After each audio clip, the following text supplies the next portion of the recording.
Hey everyone, welcome to episode 2 of the Goatless Yoga podcast. Hi Kelly, how have you been? Hello, Shawn. What's that? How have you been since last week? Very busy. How about yourself? Same, very busy. Um, and I think this episode will start off with talking about how people or practitioners are too cautious with their body. So, what do you mean when you say that? Well, we've all taken a class when an instructor would say, don't put your foot on your knee, or don't bend this way, or don't bend that way, and only if you can, or only if it's in your practice. Hmm. Um, no. Oh, yes. No, it's like there's some that I've seen. Probably the two that I'll hear people be really sticklers about is don't take your knee farther than your heel. Like stack your knee over your heel. Don't take it toward your toe. That's bad. That's dangerous somehow. Yeah, And then the other one is there are so many teachers that have decided to stop teaching headstand. I've Um, had. Very fearful of teaching headstand.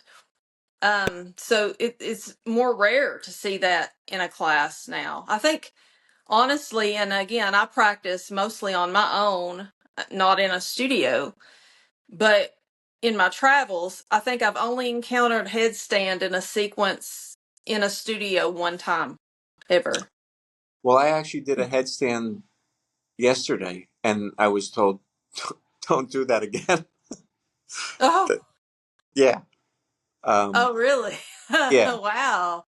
and so I apologized, and I just felt that I thought that's where they were going from a wide-legged forward fold, and I went for it, and I got scolded on it, and got down and got back with the rest of the class.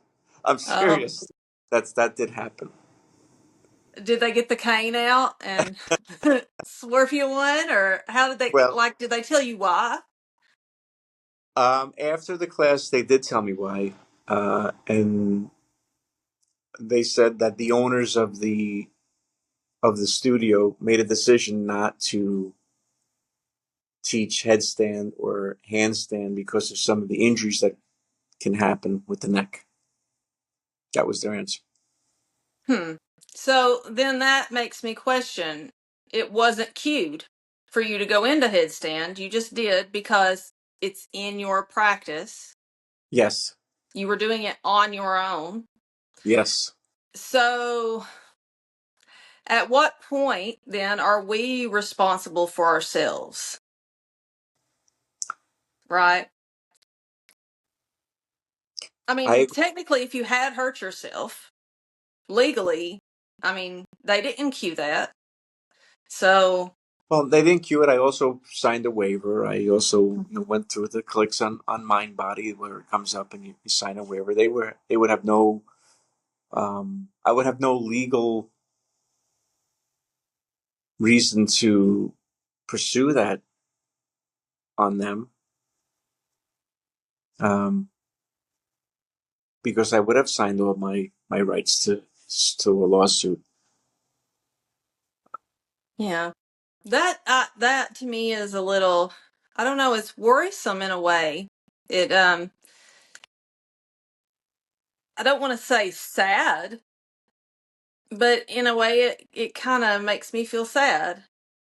Well, as you said a few minutes ago, you learned on your own, correct?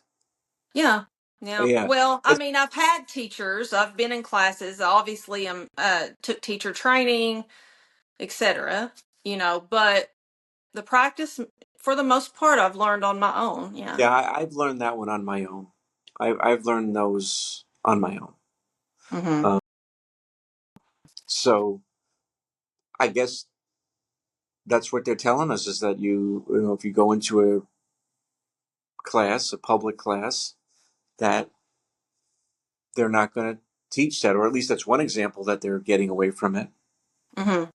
You know, for Definitely. you know, lawsuits and claims and you know, injuries happening. But that leads us back into, we're not fragile, No. and you know, to build muscle, you have to tear them, you know, and let them build themselves back. Yeah. So I not only teach yoga, but I'll say this in my yoga classes too, but I also teach fitness classes. And I'll tell them that burning is your muscle working, but it's also the signal to your body that it needs to build muscle there. And I explain to them that you're creating tiny micro tears Mm-hmm. that your body then repairs and makes more resilient, right? Yes. Um, and I have to think of like our immune system, for example. How do you build a good immune system? You do not do it by living in a bubble. You do it by getting sick sometimes and Get exposed. exposing yourself to organisms, microorganisms, and various germs, and then your body fights that off and builds resiliency. And then you have a working immune system. So there's that. There's so many examples of how, for us to thrive, we have to be put under some sort of stress.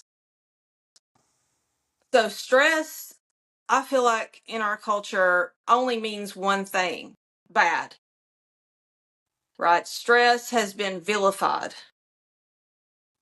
when not all stress has a negative effect.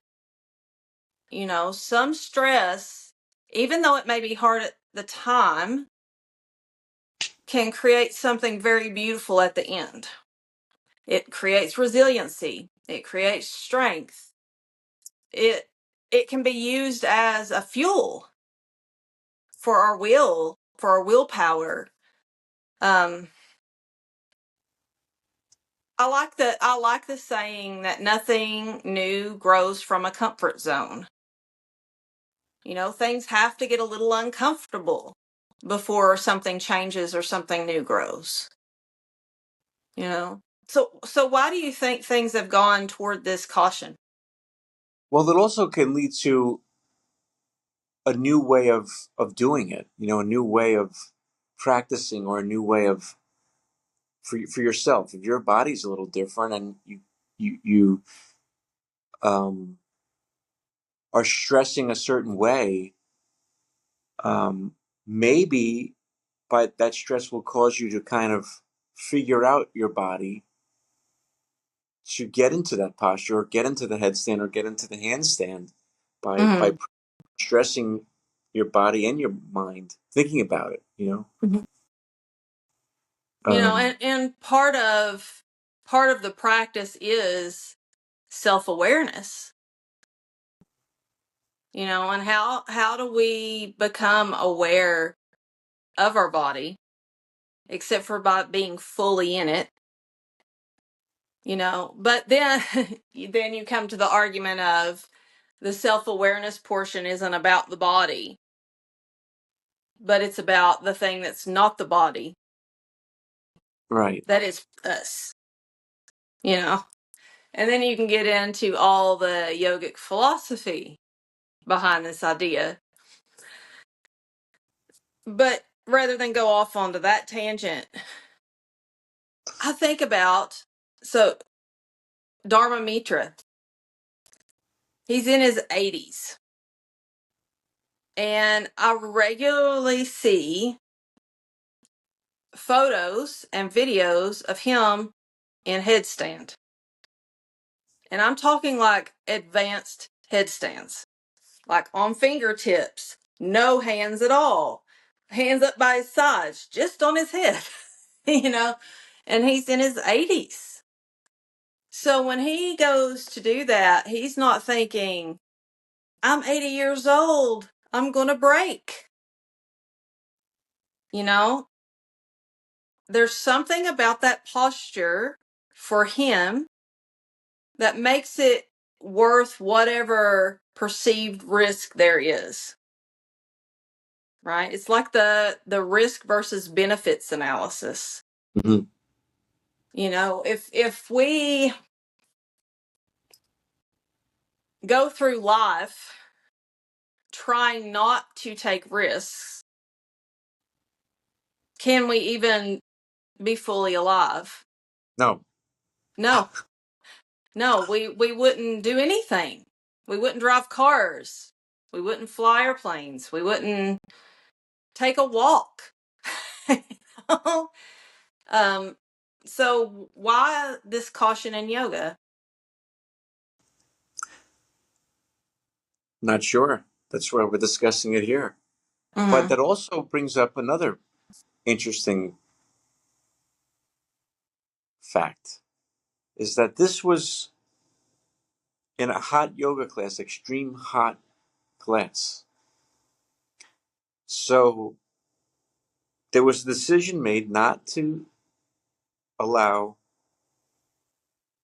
headstand inversions, but a decision made to have you practice in extreme heat. So there's, the exact opposite. It's Mm-hmm. like be cautious, but be cautious in this extreme unhealthy temperature. Right. With a practice that was meant to be uh, practiced in heat, a Sun 26. Right. That sequence itself, you know, was designed as a therapeutic sequence and was adapted for heat because the heat warms up the muscles, warms up the connective tissues, allows them to be more pliable. But it's also true that the heat also increases your risk for multiple types of issues. So when you go into that heated room, you could overheat, you could pass out, you could become dehydrated, you could overstretch, very easily overstretch, and not even realize that you have until you've gone home and laid down and cooled off. And then you wake up the next morning and you're like, oh crap, I've hurt Yeah, myself, and not to mention anyone with heart conditions, there's just so many risks to being in that room. And risks that you may not be aware of when you walk in. That your body's like, no, we can't be in this extreme temperature. Failure, failure. you know, red alert, red alert.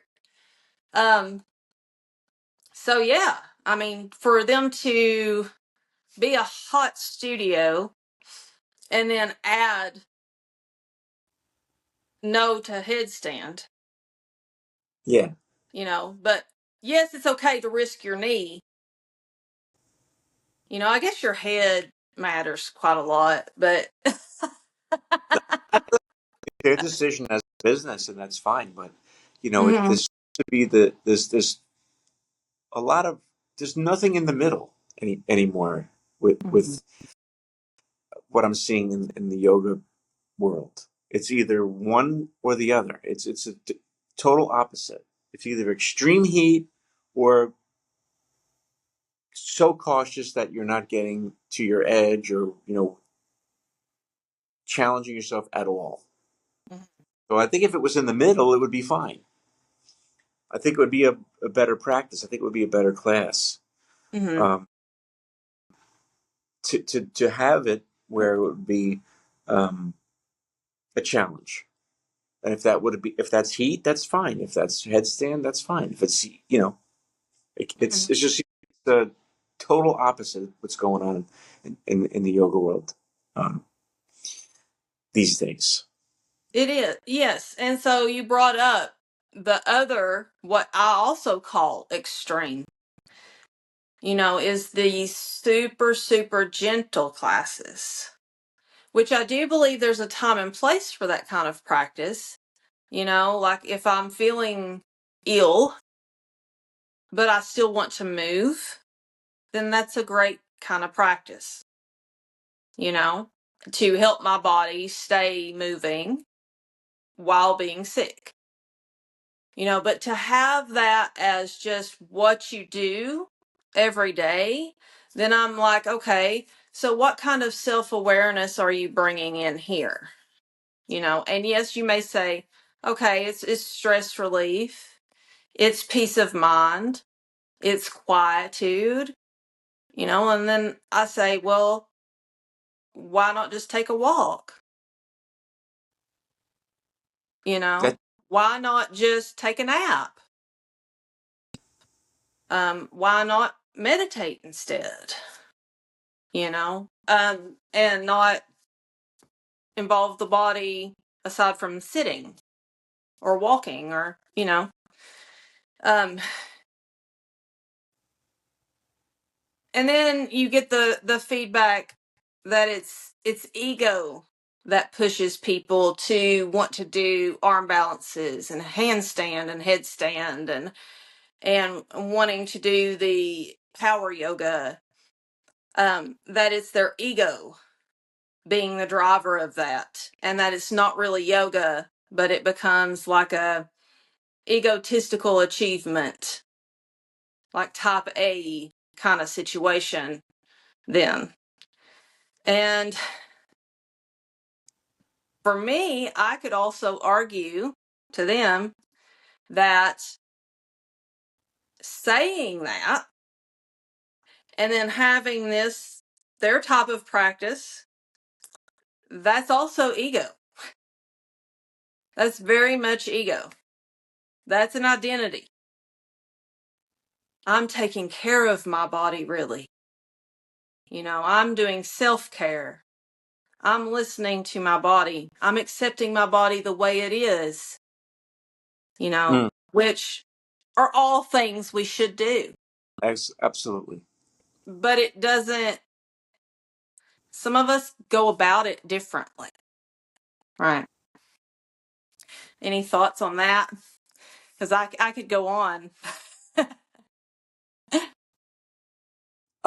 I think you took care of it. I think you got, you made a great point with the both being ego from both sides of the spectrum there, and uh, seeing that there is that going around in different studios or different, at least in different classes.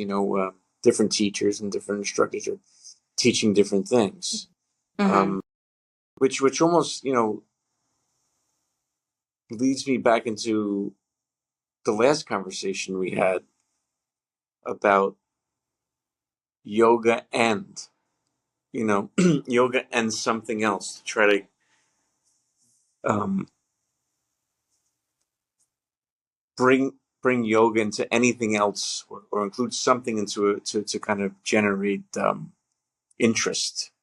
And when we said, isn't it enough? Isn't it enough that it just is, this is the style, this is the class, this is what we're going to spend the next hour working on. And I started to look at um, some descriptions of classes, Googling different classes in different um, areas of the United States. And I came across one, and I want to get your opinion on this. Mm-hmm. Um, and for $250, this was a studio in the Northeast. I won't name it. You could for for the 250, you could. I almost can't even get it out without laughing, but Well, if maybe you need to laugh. maybe it won't be that fun. Maybe it's not that funny to you or to someone who's going to listen to this. For $250, you could go into the studio, and for 20 minutes, you can have a photographer take pictures of you in different postures, so you can have photographs or for your social media. And that was like a workshop This, class well, it's offering the cost is $250. For $250, it's for and yoga 20 minutes. for 20 minutes. Yeah. I mean, Like, go if ahead. if um if Sears was still in business, I would probably put on a pair of Buddha pants and go down and pay the $59.99 if I wanted to. And then get the big package of pictures. Big package wood block. How many images do you get? Oh, I didn't look at it. I actually was disgusted and just I closed up my computer. So like no, for me, I'm thinking, okay, in 20 minutes, unless I've practiced or been practicing before I go in for this session, in 20 minutes, I might can get to like a warrior two and a child's pose. And then, you know, all like right, I'm not going to be speaking of self-care though. I'm not going to be properly warmed up to that, bust out my like mega poses. well, you got You know, and we had to do a caption contest after that, and mine would be the best warrior two, 250. The best warrior two money can buy. yeah, Just could you go a little, get the knee over the ankle there? Oh, perfect, right there. I mean, yeah. Don't go forward of the toe. No yeah. forward of the toe. So, You don't need dorsiflexion at all. No, no.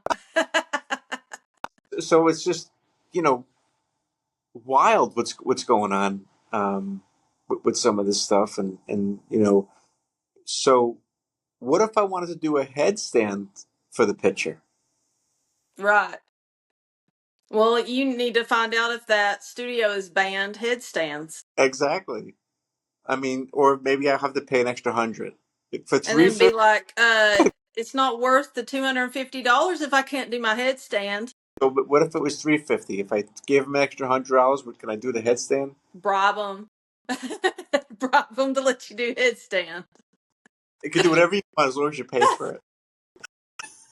Like, if I break my neck, it's on me, okay? Yeah, I promise you. I'll say it into the camera right now. If I break my neck, it's my fault. Yeah. Just get the picture. Get the picture right before the snap. If I detach my retina, we could go through all the possible things. I If mean, I aneurysm, if I pinch a nerve off, if I, you know. but I would really like to know who has the gall to actually purchase that thing and then go into this place and take pictures and then put them on a social media account and go look at me in my practice. Well, I'm I mean, so we've both of us have taken pictures of ourselves in poses absolutely, and shared them. absolutely I have. Um, so how do you feel about that? I Like feel like what 50. what? Somebody needs to pay you 250? Is that what you said? Yes, I saved I Oh, saved you saved I 250. I saved see. two. So how do I feel about it? Mm-hmm. I used to like doing it, and the last 6 months I don't think I posted that much about it. Mm-hmm. Um, unless I'm want to promote a class I'm teaching or something like that, I probably won't post it as much as I used to be Mm-hmm. honest. And part of our discussion last time was even to be more genuine and more personable and more engaged with the individuals face to face. Mm-hmm. That's where you're going to get. So let's say I get into this posture and I do the warrior three. And I'm set up there, and as right before they take the picture, they move the post out of the way, and I just have to hold it for 1 second, and I take this photograph, and it's perfect. The lighting's perfect. It looks great. It looks more. I even went on and did a Photoshop. It looks beautiful, this picture. And then I walk into a class, and I don't look anything like that demonstrating the Warrior Three. Mm-hmm. I'm rather do it not as perfect or as perfect as I can get it and be genuine and be honest with my people and say, Hmm. I've been working at this one. This one's hard for me. Hmm. You know, that's Yeah. to me more valuable than posting a perfect picture when you're all propped up, you Hmm. know, or you really just captured that moment that it was perfect, you know. Right. I don't know. It was a silly thing I saw on one of the studios uh, websites that I just couldn't help but bring up because I found it unbelievable. Yeah, and it's well, it brings up a good point though too, that I think it just goes to show how much social media and screens have changed the practice. For that to be an offer or changed how we see the practice or interact with the practice, for that to be offered in a studio setting, and not just a photographer saying, I'll do this for you, but for the studio to say, come in and we'll do this for you, Yeah, you know, encouraging the practice to be, I don't know, to be like that, yeah. you know, that It's it's almost not, yeah, go yeah. I ahead. get it. Well, it's kind of it's almost like having cliff notes. Like if you just have, I don't want to practice for a year to get this good. I'm gonna just try to do it this one time and say, look, I did this. You know, Hmm. it's fake. It's phony. That's what it is.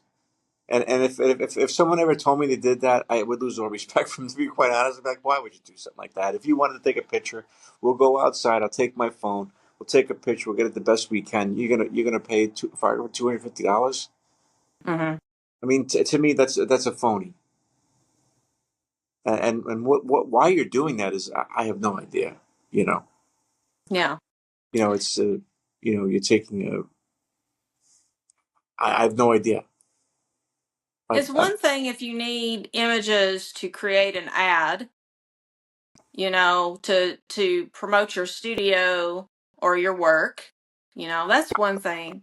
I love photography. I love taking pictures. I'm not against taking pictures, but the way it was presented was to take pictures of hot poses. Yeah. Picture of someone in the workout gear saying, "Welcome to my new place." It was showing something that wasn't. Yeah. You know, if Yeah. someone, There's, anyway, yeah, it's funny. If you could do a posture perfectly, you wouldn't need to pay someone $250. You could hmm. do it a little warm up. You know that. Hmm. You know, so Right. I liked what you said though about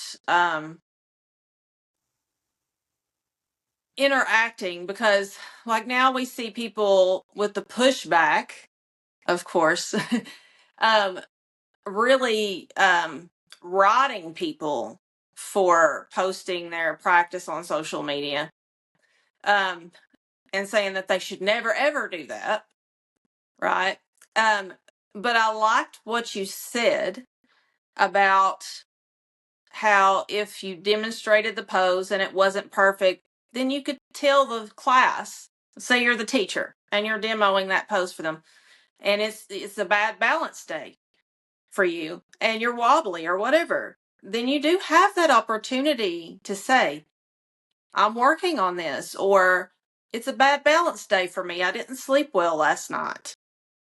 right, it's definitely It's a teaching opportunity to show them how the practice is different every single day. sure. What I Yeah. always say in my classes that I've been teaching, at least I said it in the last two or three classes that I taught, is I teach my balancing series. I do a tree, but I always do dancer, Hmm. and because it's one of my favorite ones to do, and it's not because I can do it perfectly, but it's the exact opposite. It's because I can't do it. So I always say that. I always say this is my favorite balancing posture to do, and I'm going to do it with you guys because it's the hardest one for me to do, and I've been trying to do it for a long time. So now I'm in a nice studio. I have the space, and we're gonna try it a couple of times, and that I use that as a opportunity to teach it. Now I've been better at it, every time, but it's something that I'm working on for Right. myself. I tell them that. Right. If it's not my job to go in there and do only the poses I can do really well. You know, to Yeah. try. That's not my job. Because that's not the practice. No. That's and then it brings us back to again the caution, the cautious. If you were only doing the postures that you were really good at all the time, that's also a cautious practice Yes. and an ego promoting practice. And then you get that, like I was mentioning before, the pushback of people saying, "Oh, well, Instagram's just the highlight reel." You know, you also have the opportunity to be more honest on that space. You could post an imperfect video or an imperfect picture and say, "Here's what this looked like this day," which is possible too. But I like to, it comes back. I want to talk about the idea of polarity. So there's a book called The Kabbalion that lays out 7 Hermetic principles. And Hermeticism is a combination of ancient Egyptian, like Hellenistic Greek, interconnected spiritual thought, right? And it's the best way I can explain it quickly. So the principle of polarity is that everything has extreme poles, right? But those poles, once you get so extreme, can't be distinguished really one from the other. So one example would be like if something's really, really cold or really, really hot and you put it to your skin, it's going to sear, right? And it's going to feel very similar. You're not going to really be able to tell if that was cold or hot. Or you see all these like domestic killers or serial killers that get obsessed with a woman or a man and be like, "I loved them and I didn't want anyone else to have them," and then they kill them. So it's like love hate. Both can end up looking like odd obsessions, at their extremes. So coming back to that idea of a balanced practice not only will take care of us, but it's going to challenge us to see ourself, right? So the extreme of the super gentle and the extreme of the I'm going to make it so wild that it's really abusive, right? Are coming from the same place, the same kind of mindset. And it's almost like an obsession with this body, which yoga in and of itself was developed to kind of not be that, like to get us over the body. So I don't know how you like to approach your practice, but for me right now, the way my practice needs to look is that I'm seeing my body as a tool, but also as an ally. Like sometimes I'll refer to my body as in third person. I'll say body says blah, blah, blah. But as a tool to experience the reality that we're in. And as far as we know, this body and this reality is finite, right? So I can be super safe. I can be stupidly risky and not experience much of anything on either end, really, right? Because one, I kill myself, hurt myself, take myself out.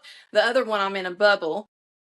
And eventually, bodies love to move, so if you're not moving them, they kind of get a little upset about that, so I like to see my body as a tool to experience life, but also as a tool for actual inner work, self-reflection. So on my mat, if I face a challenge, I can get an idea of how I might face a challenge also off the mat. I can be like, oh, there's that anxiety. There's that thing that I experienced when I was doing my handstand.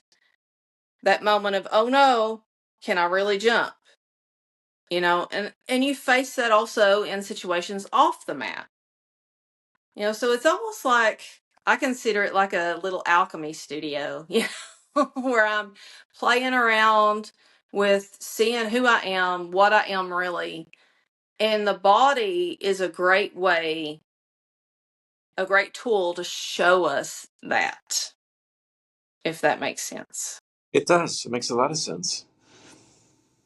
Um, Makes a lot of sense. I like that. Yeah. Yeah. And so, yeah, I want to challenge my body. I want to see what it's capable of, you know? And just out of curiosity. Yeah, I've you. done. As I'm sitting here, I'm thinking. You know, I think the last time we spoke about kind of the awakening, and that kind of reminded me of that. Like, I enjoy doing that because it's mine. That's like it's it's something that I can do that I don't need permission to do something to my own body. If I wanted to try to experience my practice, I experience it the way it comes out of me. I just, I'm not even being guided by I'm talking about my private practice and um, without outside of the studio or being taught by someone. Just so I really enjoy that part where, like you said, I'm challenging myself for that nervousness or that anxiety when doing, as we started this conversation, with a headstand, handstand, or inversion, because later on, maybe that same feeling would come back in another situation, whether that be at work or in a store, and how do you approach it? Mhm. Um, if you're in a you see all the time on social media people busting up a fast food place, for some reason, like throwing, just beating the shit out of each other in these places. I'm like, what is this about? And we might sit there and laugh about it, but what do I do when that happens? If I get disappointed in what's being given to me in a store or a supermarket or something like that, I don't think it would be that reaction. And I do believe that one of the reasons why it wouldn't be that reaction is because I've had that feeling somewhere else practicing. And I Mhm. would, maybe even subconsciously don't even realize that, but my reaction is not going to be to kind of lash out violently, Mhm. um, because I've experienced that feeling elsewhere on the mat. So Right. yeah, I think that's an example that I can give you Mhm. where it 'Cause helps me. yeah, I like that description because it brings to mind the transmutation of energy, right? Energy is neither created or destroyed. It's there, right? And it just changes forms.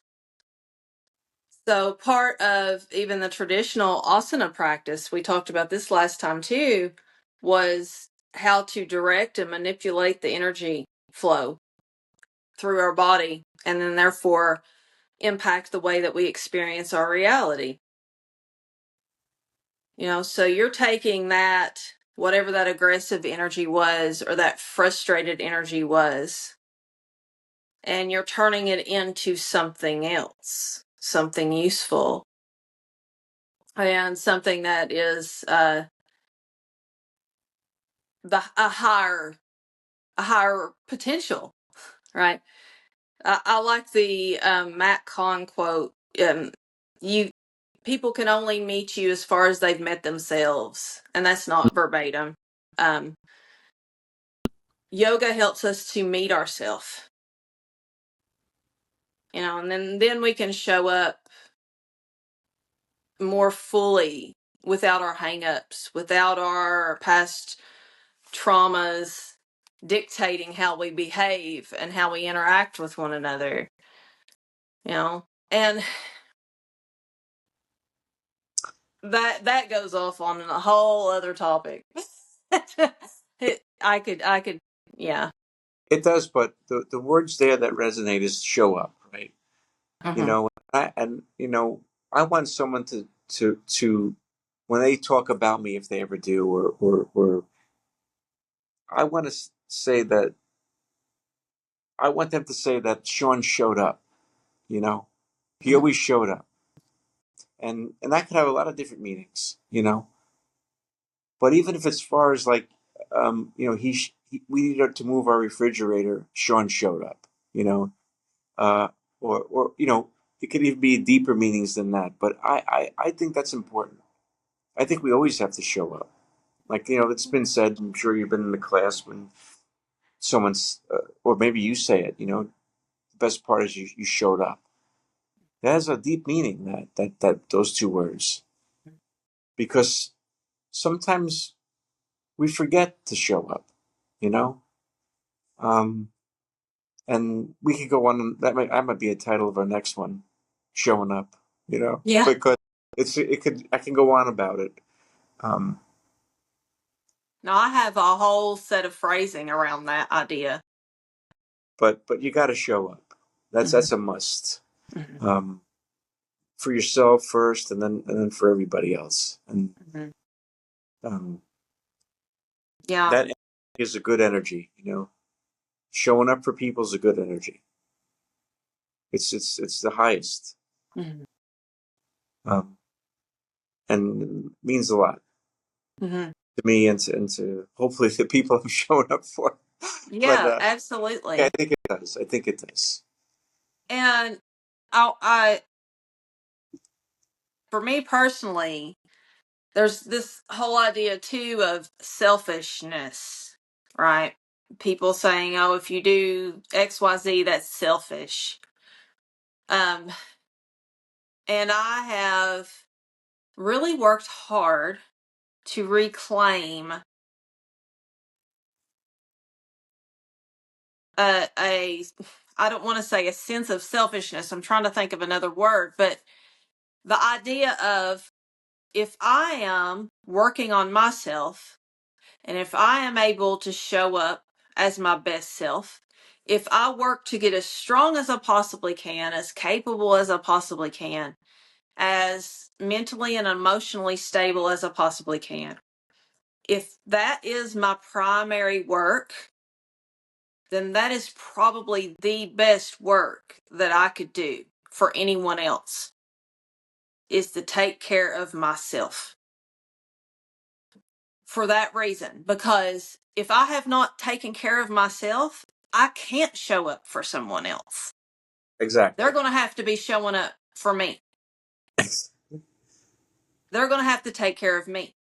So what's the selfish part? The selfish part would be you not taking care of yourself, because then Mm-hmm. you'd be leaning on everybody else. Mm-hmm. That gets into, wow, this is great. This is great. Because that gets into our, what I think is our whole philosophy. Is to be ready so you don't have to get ready. Mm-hmm. Be a warrior. Be someone who builds yourself up to next level stuff.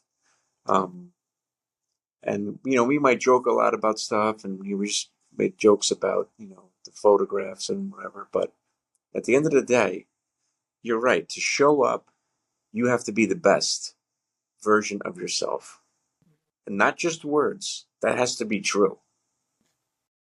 Um, and I'm pretty close, getting there. But Well, but that's I the thing too, though. Go ahead. but I do work on that all the time Mm-hmm. and daily. Right. Think about it all the time. It's really in my decision making these days, and things I put into my body, actually, and food, and you know what I do in my free time, what I do at work. It does enter my thoughts a lot. So it's yoga has definitely helped me do that too. So Yeah. And I like that you said that it's something that you do daily, Yeah. because I don't think, like, in my mind, yoga is not something you ever master. No. And there is always somewhere to go, right? Your best version of yourself is always over there. Right. Right. It's And I like that. always over there.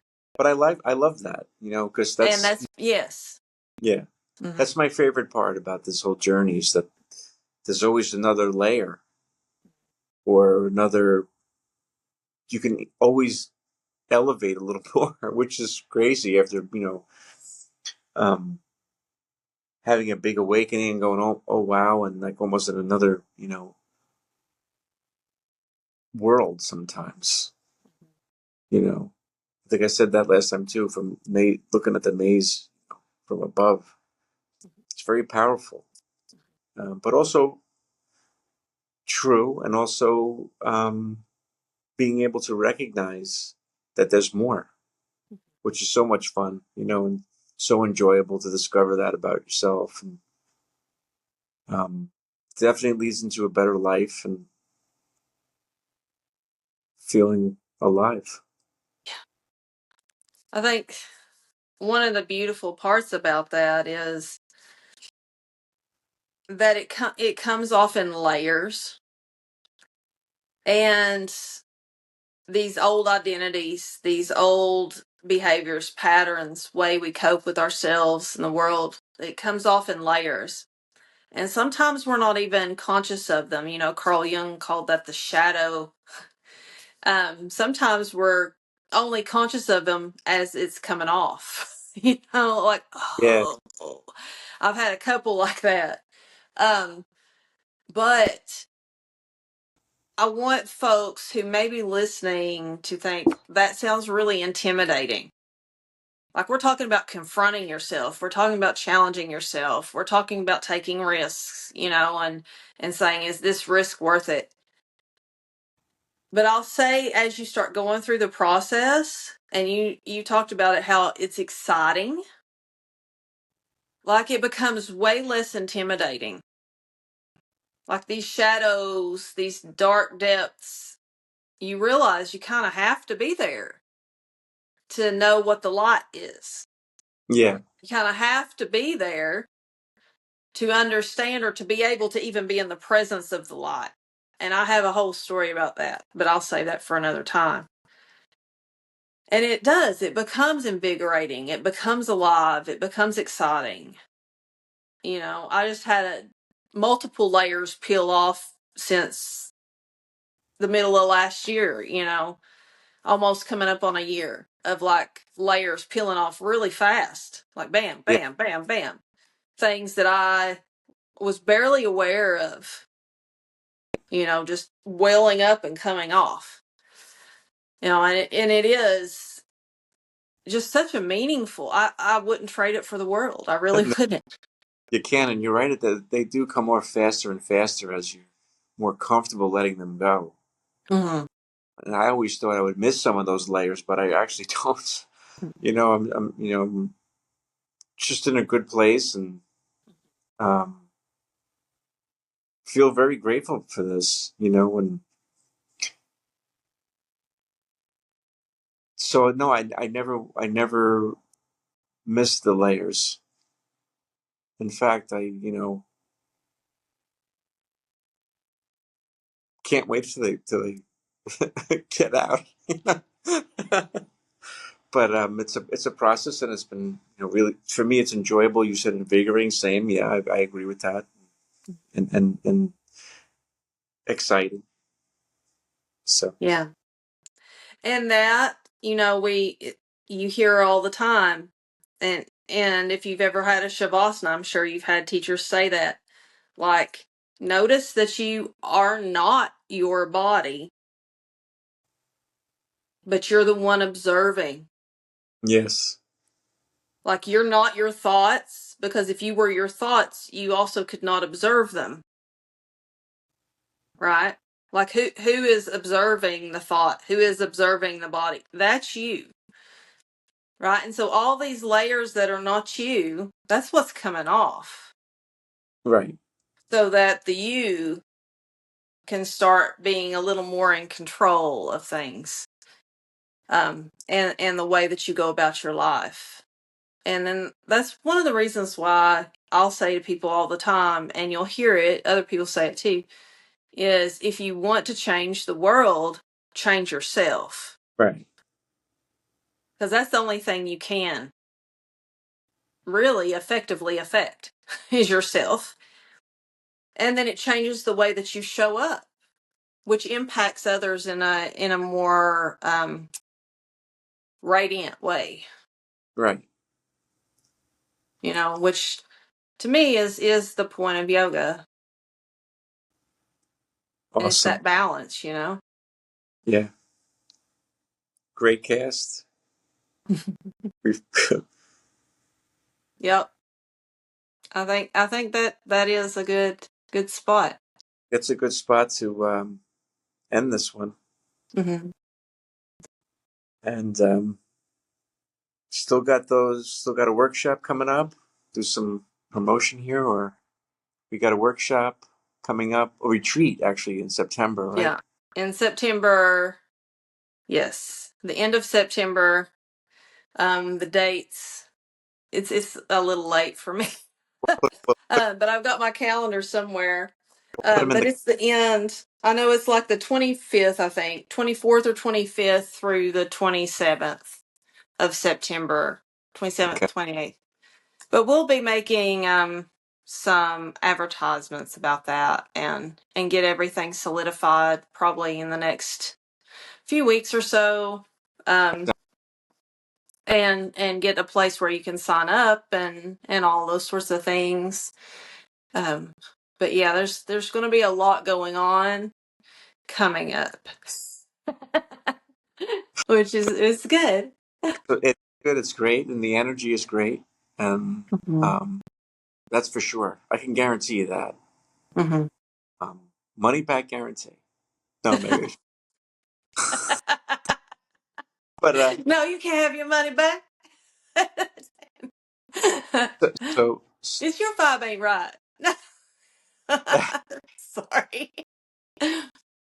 um, yeah. Yeah. Till next time. Awesome. Until next time. Thank you, Shawn. Thank you, Kelly, and we'll say good night Yep. from Goatless Yoga Podcast. See you Good next night. time. Next time. See ya. Bye.